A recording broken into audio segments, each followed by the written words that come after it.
Hello, my name is Marcus. I'm the compiler of a collection of therapy quotes entitled 1001 Windmills of the Mind. This is TQ 1457 to 1466, part 2 of 3. In part 1, I tried to provide some context for the quotes now to be presented in this part 2. So in part 1,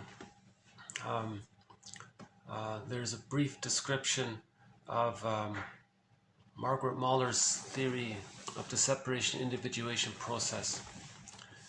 Mahler says that that the psychological birth of the child doesn't automatically take place with the biological birth, that there's this process called the separation individuation process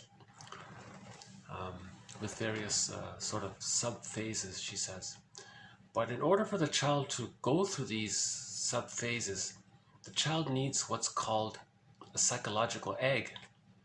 That term was popular long ago. I kind of like it, so I'm still using it. But what that means is that for the first 4 to 5 months, the child is in what's called an extended womb. Because humans come out too early, babies need what's called an extended womb. Mahler calls this extended womb social symbiosis. So the child had an original symbiosis in the womb, and when he's biologically born, that symbiosis is meant to continue. That's called a social symbiosis, or the stage of undifferentiation, the stage of fusion. The child doesn't know where he ends and his mother begins. And just like in the womb, it was all about the baby, in the extended womb, that sort of continues. So that primary narcissism is still there. Right?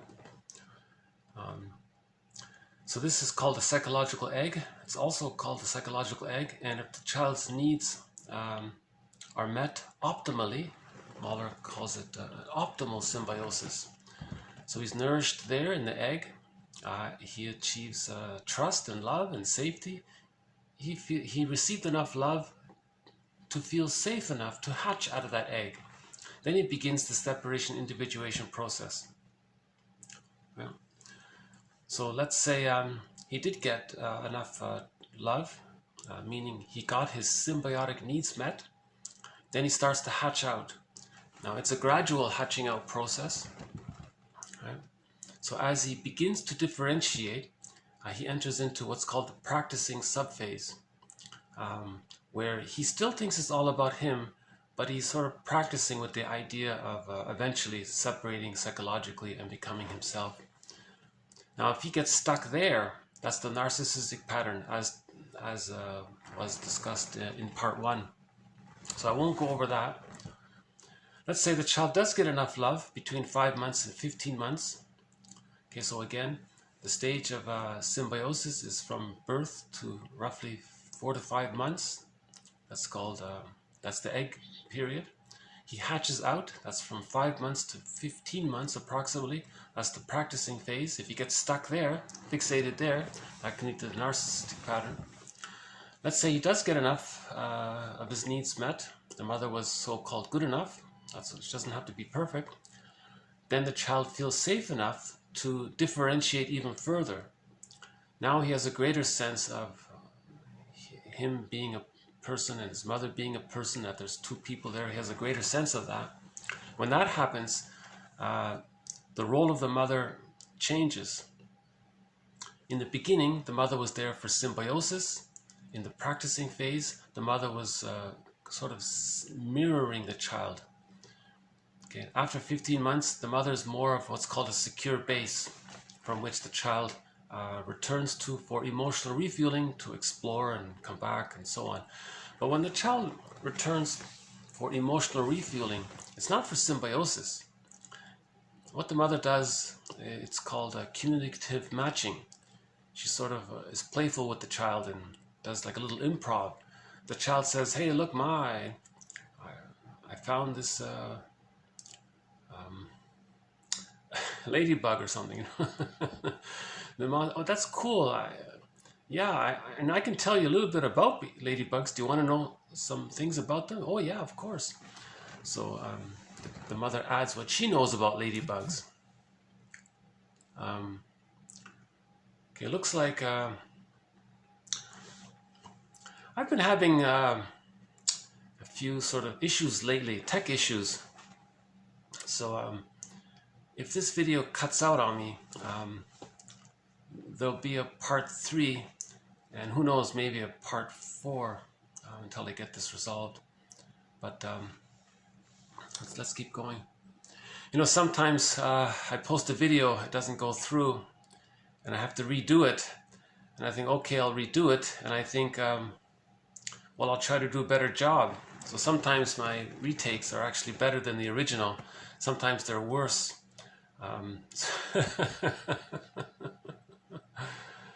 Actually, this is also a retake as well, this one here. So I'll try to do a better job.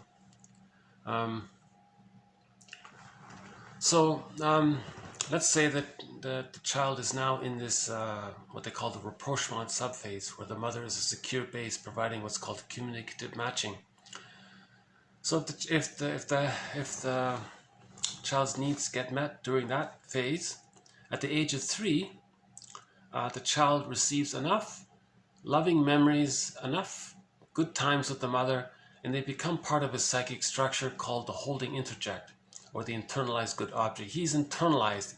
He's made it a part of himself. All that love he received, that understanding, that witnessing, that caring, that acceptance, it becomes sort of a part of him now, we say. When that happens, the theory is the child's life force can decathect from the image of the mother, and it can cathect to himself. And when that happens, he has access to his real self. He gets a greater connection to who he really is. That's called having access to the real self. And the real self has various capacities. The real self part of the person allows the person a wider range of affect, appropriate affect. The real self can allow the person to feel joy. The real self allows the person to know what they like, what's unique for them, and to express it and be okay with it. And there are various capacities related to that. So this is sort of the context of the importance of the psychological egg. He needs to get his symbiotic needs met in order to go through those phases to reach his real self, the psychological birth. If he doesn't get his egg needs met, so different things can happen. One of them is that he can become very hostile. That's called the bully pattern, the hostile provocative attachment style, because he's trying to, it's as if he's trying to get someone else to fuse with him so he can get his symbiotic needs met. But no one in later life can do that. That's a one-time deal. Those 4 to 5 months, that happens only one time. There's only one egg. No one can ever really get that egg again.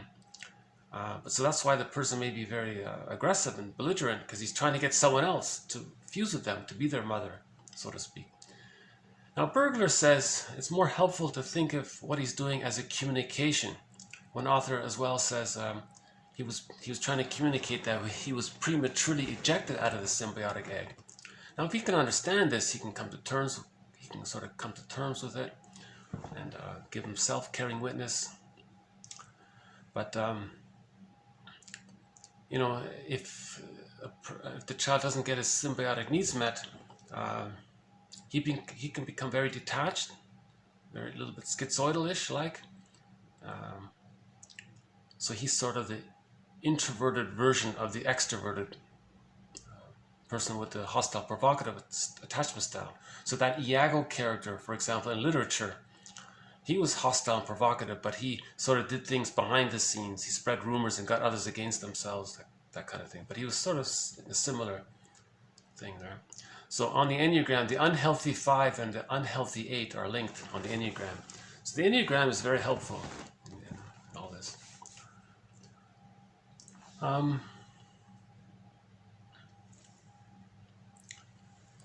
Okay, I'll be right back. Hold on a sec.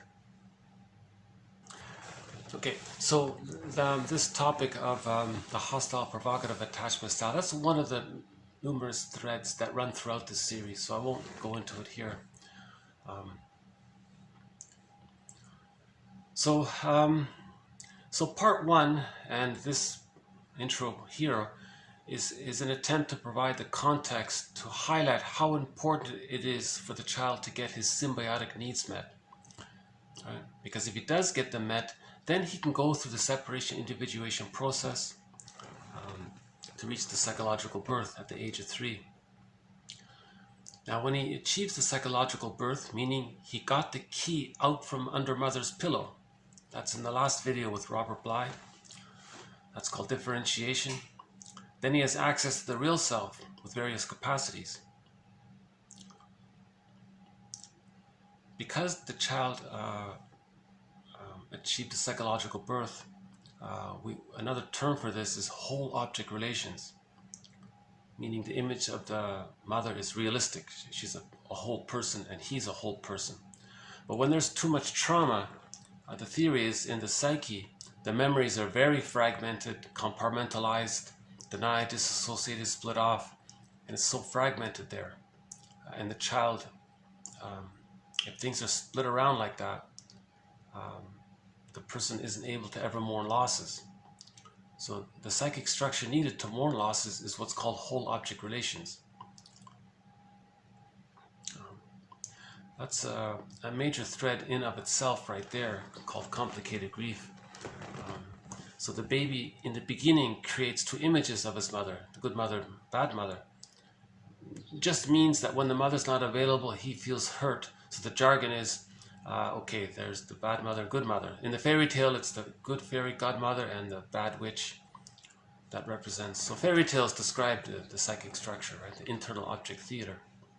Fairy tales are true on the inside, not on the outside. Fairy tales are the psychology of trying to describe in some fantasized, personified, imaginal form of what the memories are like inside, and it's very fragmented there.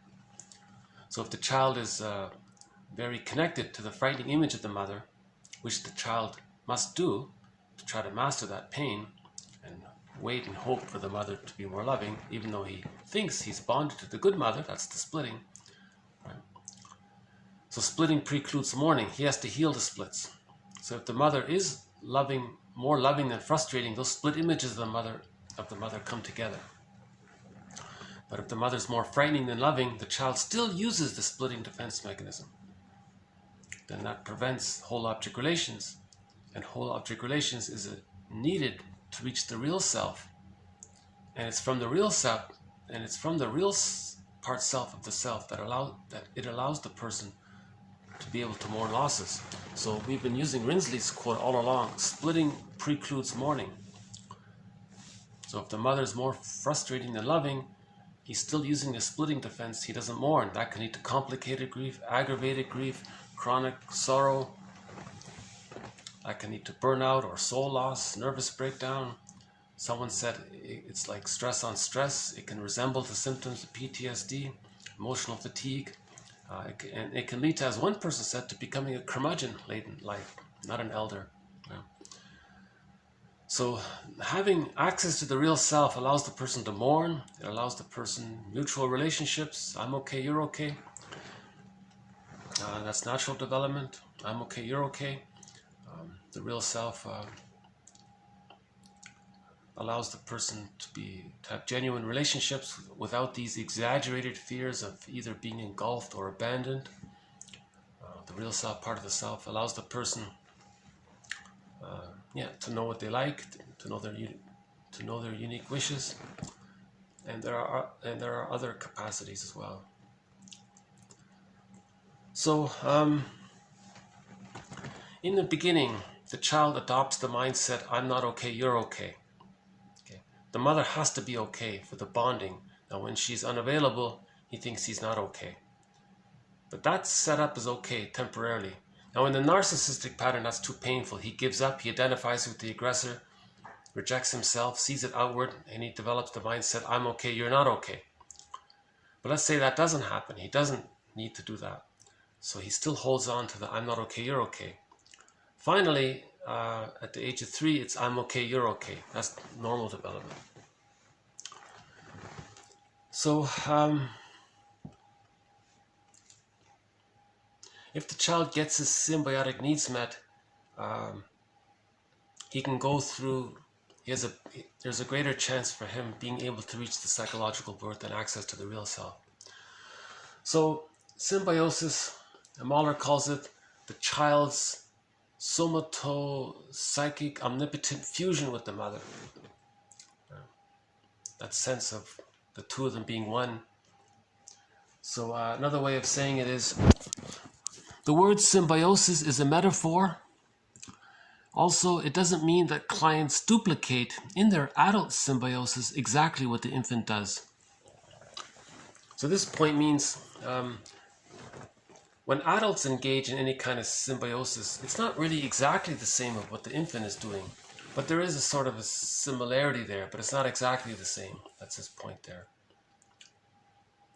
So if a person eats a chocolate cookie and they feel very soothed and very relaxed and comfortable, it maybe resembles a little bit how the baby sort of felt with his mother, but it's not exactly the same. That's what he means. Okay, Mahler used the term symbiosis to portray what Kaplan describes as, quote, the normal state of oneness between mother and child. Okay, we can call symbiosis merging, we can call it primary identification. Okay, so these concepts, okay, are meant to talk about how there's a lack of clear differentiation between self and object, right? So in symbiosis, there's a fusing in the baby's mind of himself and the other, right? Now, when an experience of symbiosis exists between mother and infant beyond a certain point, it is a result of a maladaptive attachment relationship. So, just like it was natural for the baby to be born when in the physical uterus, it's time for him to be born, it would be painful if the mother said, no, don't come out, just stay in there longer. But the child, no, I got to come out now. It would be painful. Similarly, in the psychological birth, when he's in the psychological egg at the age of 4 to 5 months, he wants to come out of that. He wants to start to differentiate. But if the mother says, oh, let's extend this, I kind of like this. So that would be painful for him. You see, now that becomes a negative symbiosis. That can lead to the narcissistic pattern. He identifies with the aggressor. Right. That's covered in part 1. So why might a mother do such a thing? Why wouldn't the mother just accept that the child's going to become more that the child is not there to be an extension of her, that the child is not there, the child wasn't put on this earth to serve the mother's needs. It's the other way around. The mother is there to meet the needs of the baby, not the other way around. So we have to forgive the mother. Sometimes the mothers they themselves didn't get their symbiotic needs met, and they may think that here's this baby. Maybe they can covertly arrange it so that the baby will comfort them. So that's why the child might not get his own symbiotic needs met if the mother is using the baby to comfort her, right? Okay, in an attempt to meet her needs for a mirroring self-object, the mother adopting the Jocasta style of mothering manipulates to keep the child, sometimes called child parentification, trapped in the tar pit of symbiosis.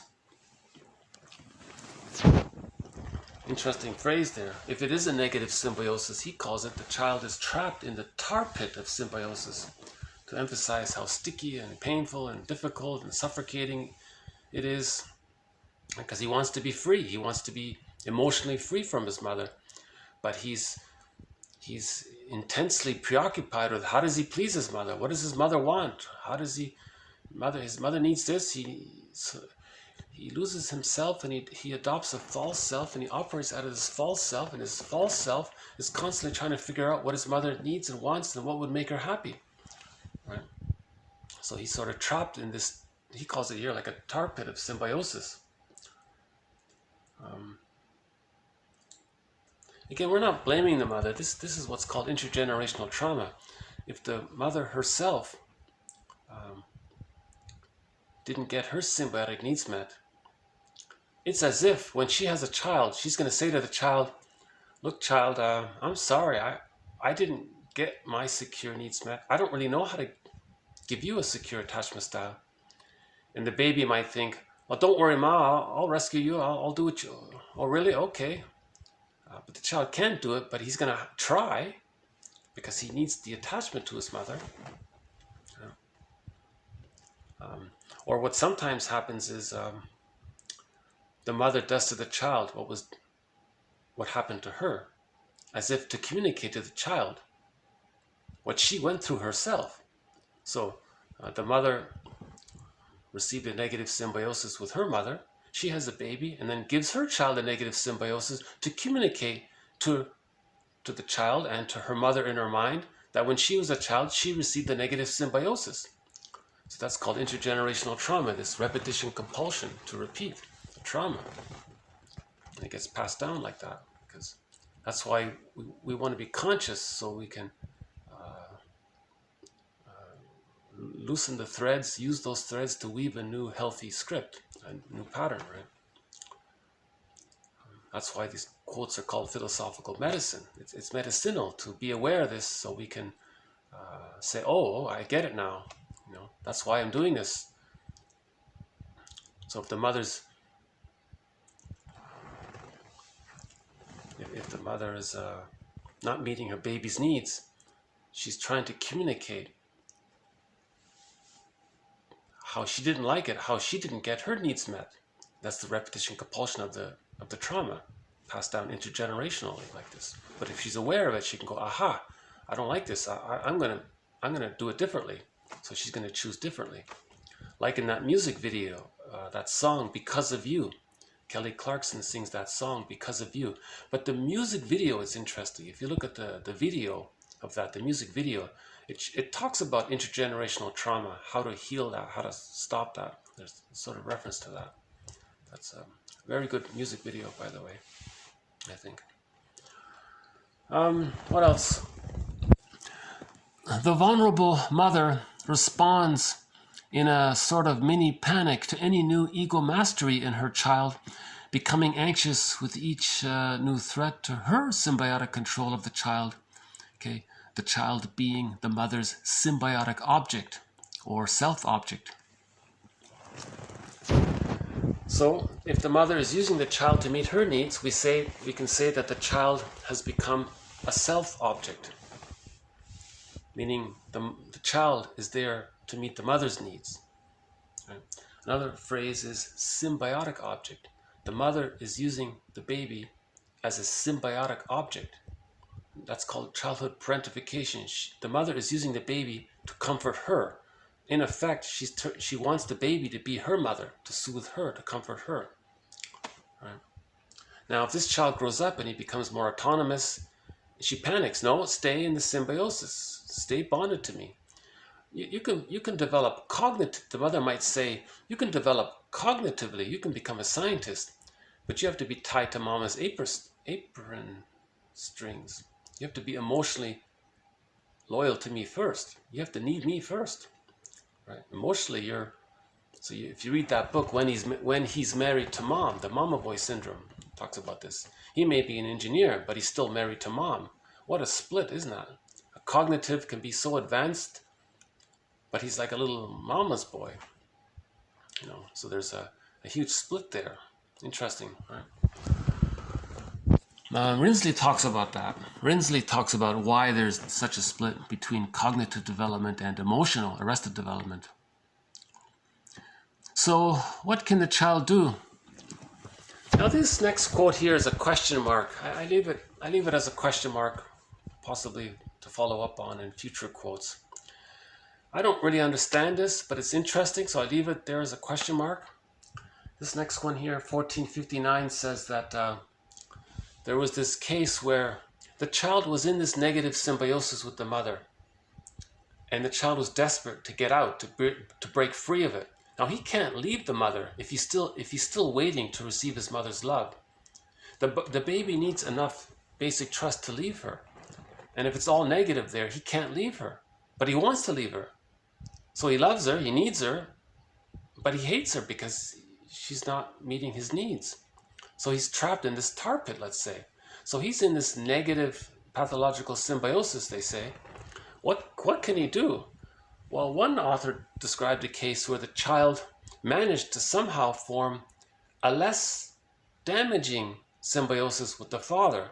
And then the father was good enough there, and then the child can dissipate his symbiosis and he was able to develop that way. So the child somehow, they call it triangulation. The child formed a close bond to the father. Now, sometimes the mother won't allow that. The mother will, prevent that somehow, and she can. And if she's invested in using the child to meet her needs, she'll prevent the child from bonding to the father. Now, the father, here's what's confusing. The father can't. Nobody can offer the symbiosis after the age of 5 months. But he's saying here, well, in this desperate situation, the child may temporarily form a less damaging symbiosis with the father, not as bad as the one with the mother, and then maybe gradually make it less and less harmful, and finally get enough love through the father and the environment to then leave the symbiosis, and then go through the separation individuation process. The child has to leave the egg with enough love to go through the separation individuation process. If he's stuck in this negative symbiosis with the mother, he's stuck there for life maybe. So he's very eager to get out. So he'll try to bond to the father. Now the father has to be very careful. He can be bonded to his child, but he can't play the role of mother and meet the needs that the baby needed when he was 4 to 5 months. So he has to be, they call it therapeutic symbiosis. He has to be like a therapist. He's a father therapist. He's not meant to be like an exact replacement of the mother. So he has to be very careful there. So I'll try to follow up on this idea of this maneuver of the child to how does he break free? How does he emotionally break free from the negative symbiosis with the mother? Right?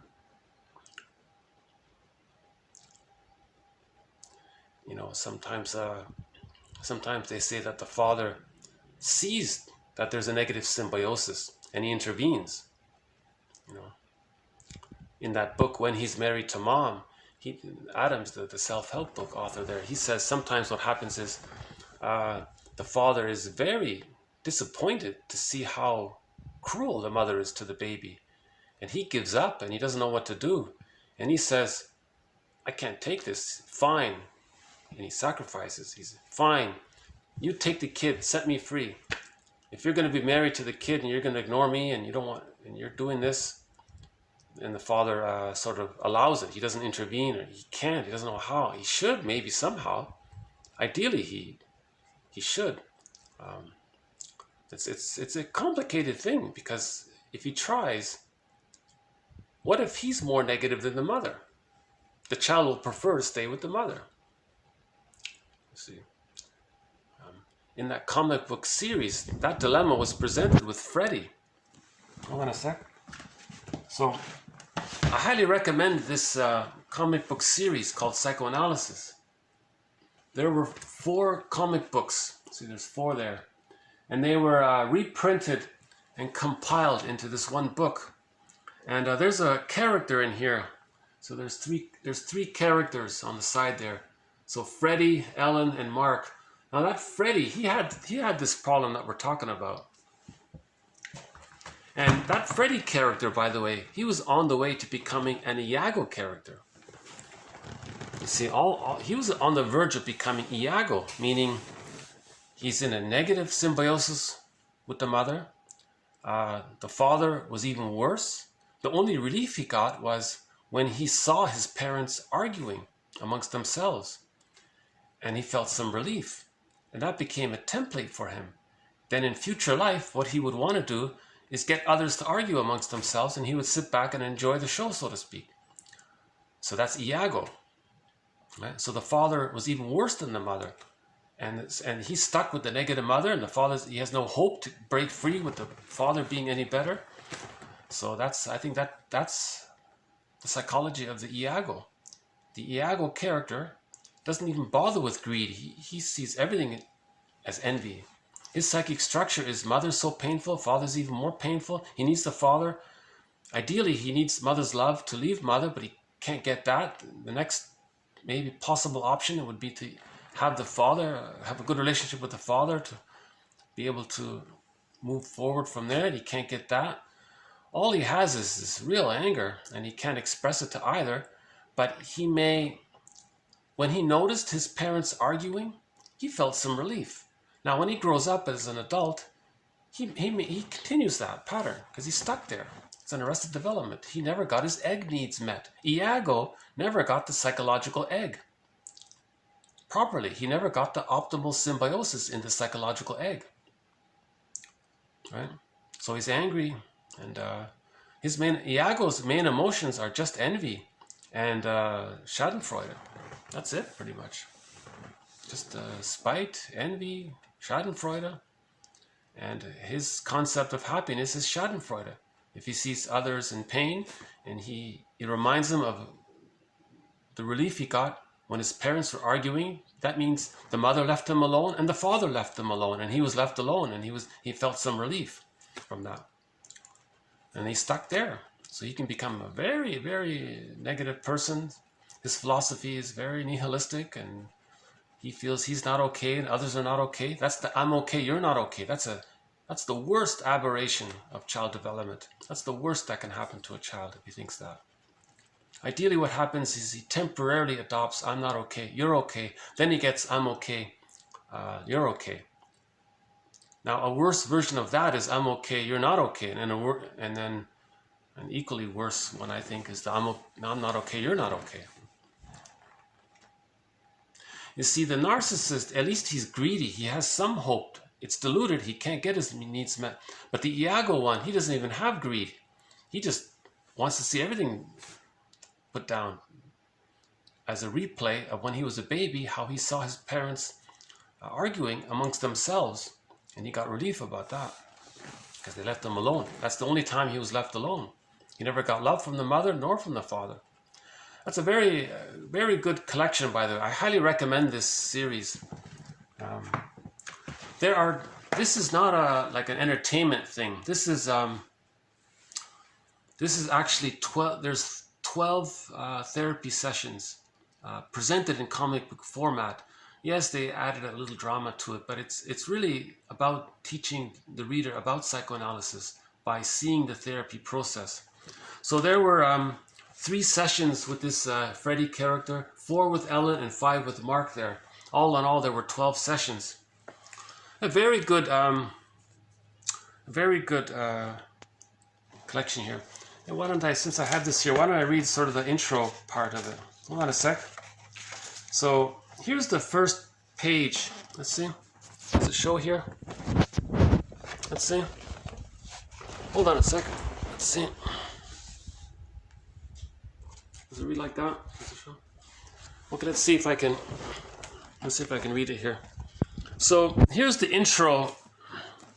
Here's the intro to the first session. This is a psychiatrist or psychoanalyst. Into his peaceful, tastefully decorated, subdued office come the tormented and the driven, seeking to unravel the tangled emotional skeins that cloud and knot their broken lives, skillfully guided by him past the subsurface reefs of fears and guilts and anxieties. His clients eventually discover for themselves the course to self-understanding, peace, and true personal happiness, which lies like a rich treasure waiting to be unearthed, and the map to this treasure, the key to its lock, is found through psychoanalysis or the psychoanalytic perspective. And he says here that the psychiatrist is waiting now for the first of 3 new clients who will come to him in this issue for help.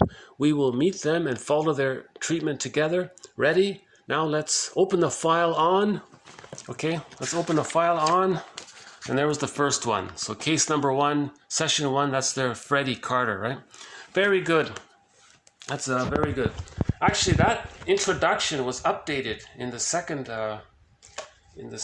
issue. So they updated that little intro. I also like this update. This man is a psychiatrist or a psychoanalyst.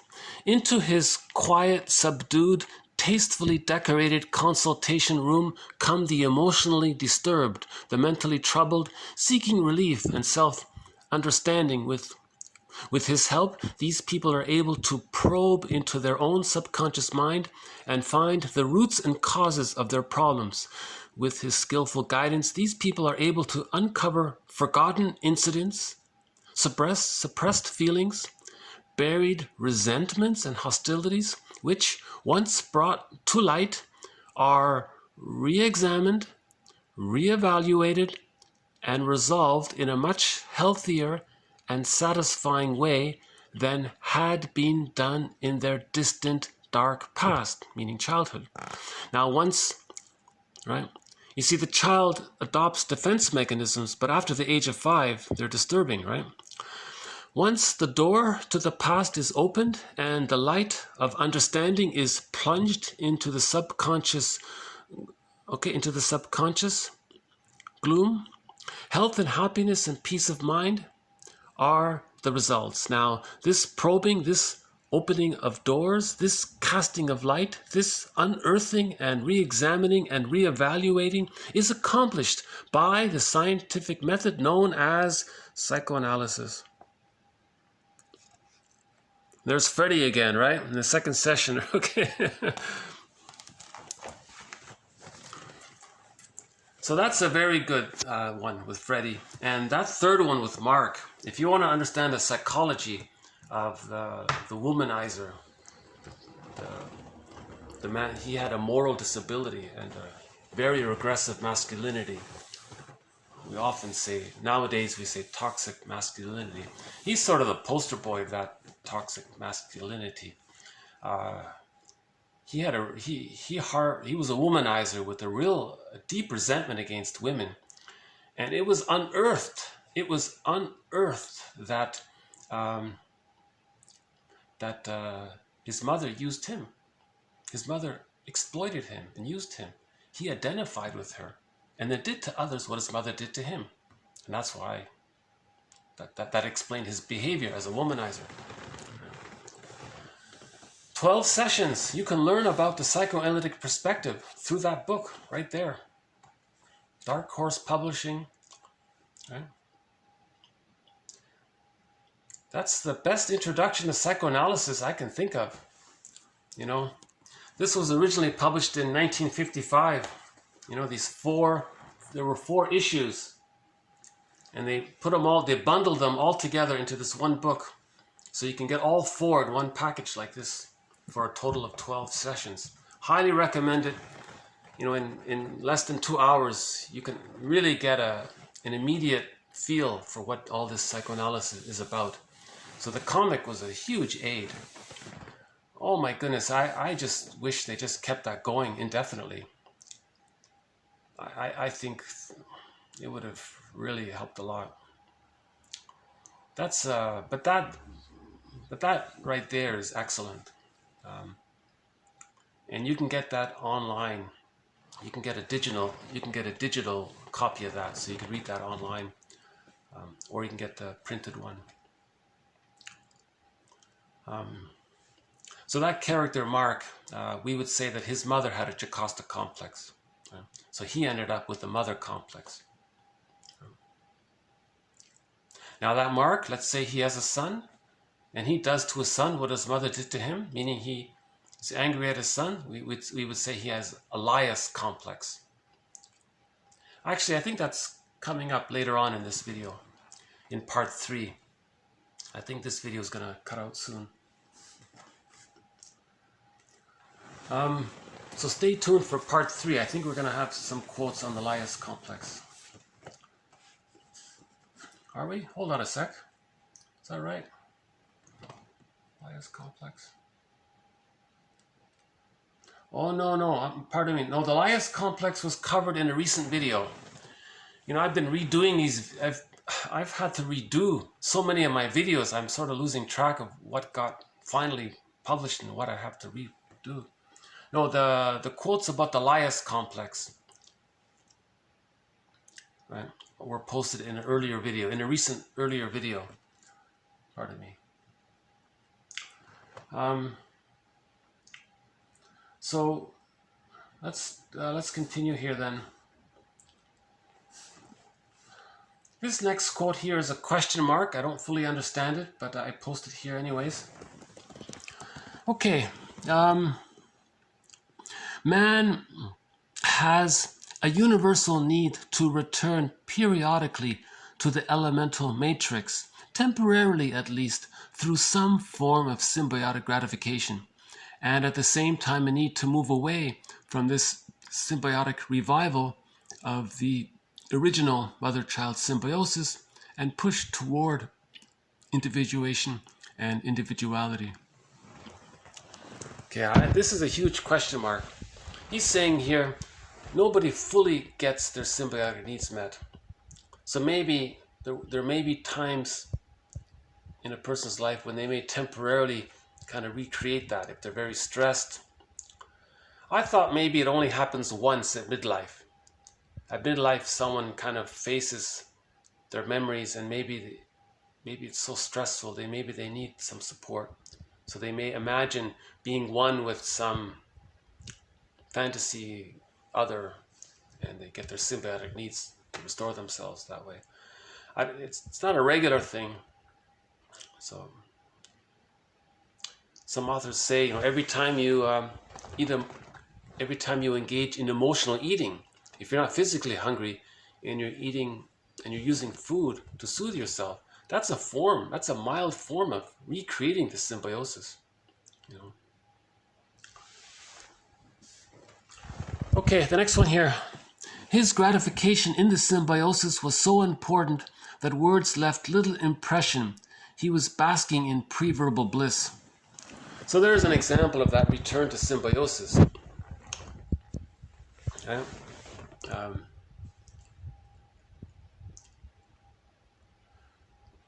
Maybe the young ladies who were enchanted with, Elvis Presley or somebody, and they were, wow, maybe they felt some of that, like, I don't know, maybe temporarily, momentarily.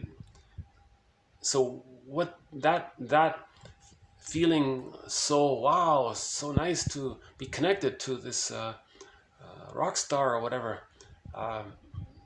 that's sort of a manifestation of unmet symbiotic needs. It's not exactly the same, like in the very first quote. It's not a duplicate exactly, but there's a sort of a replay of it in a sort of adult version of it. Similar to courtly love. Courtly love was more the character of a mystical merger or symbiosis, each lover loving, being in love and suffering for it.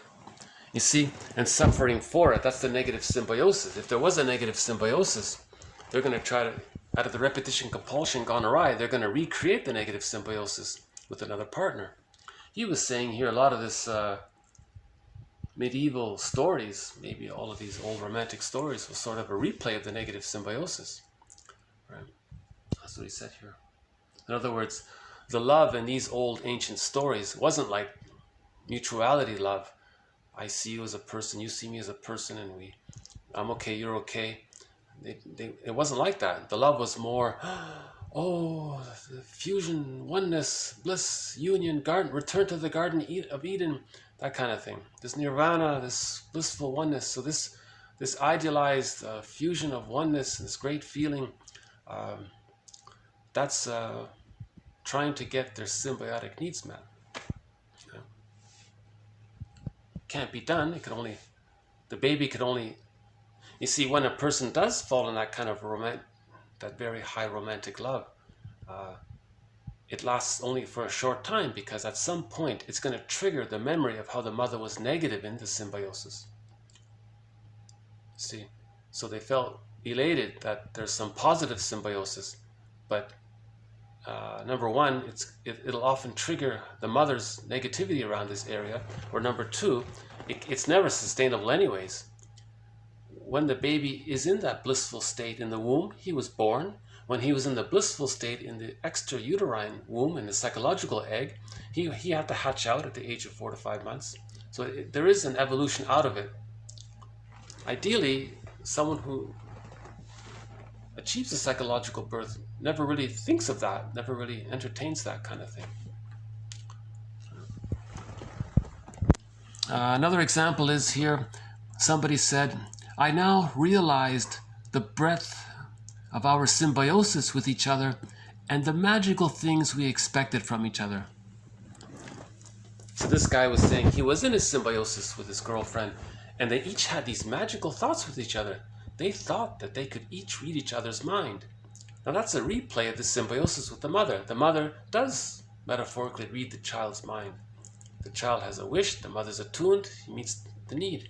Now in the romantic relationship, they thought, you know, I'm expecting you to know what I need and meet my needs even before and verbally ask for it. So I don't have to ask. You're going to know and you're going to meet my needs. So there's that symbiosis. So he became aware of this issue, this topic of symbiosis, by identifying, oh my goodness, we have these magical expectations of each other.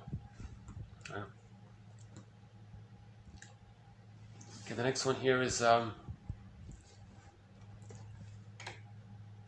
so maybe we can use emotional eating for this one. Okay, any kind of addictive behavior is the illusion of symbiosis, to indulge in the fantasy of omnipotence. So again, in the stage of symbiosis, the child still thinks it's all about him, primary narcissism. So symbiosis, part of the blissful feeling is that he still thinks he's this little god, right? He's this magic sorcerer. It's all about him, and all of his needs get automatically met. He's so important, like a little god. So when someone recreates the symbiosis, they're getting some of that back in a way, or they're recalling that stage in themselves. They're reliving that old stage of primary narcissism.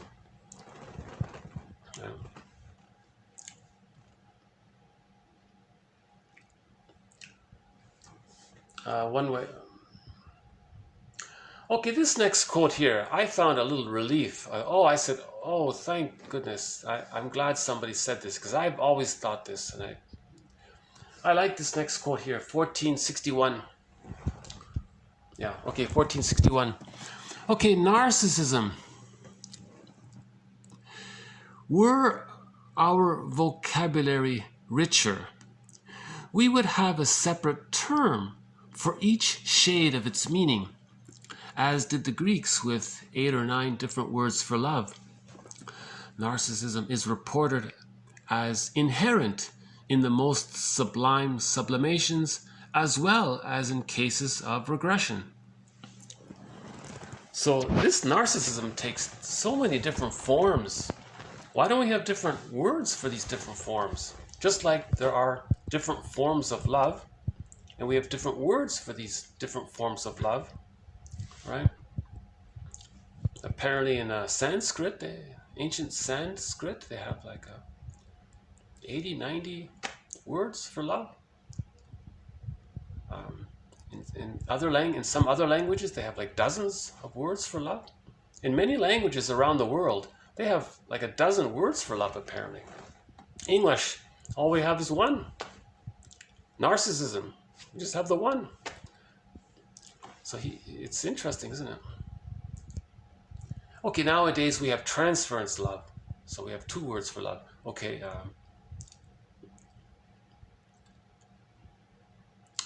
we board agape, and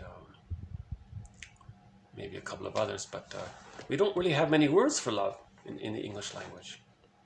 Robert A. Johnson, the author of that book, Personal Transformation, right? Is that what it's called? Transformations, Personal Transformations.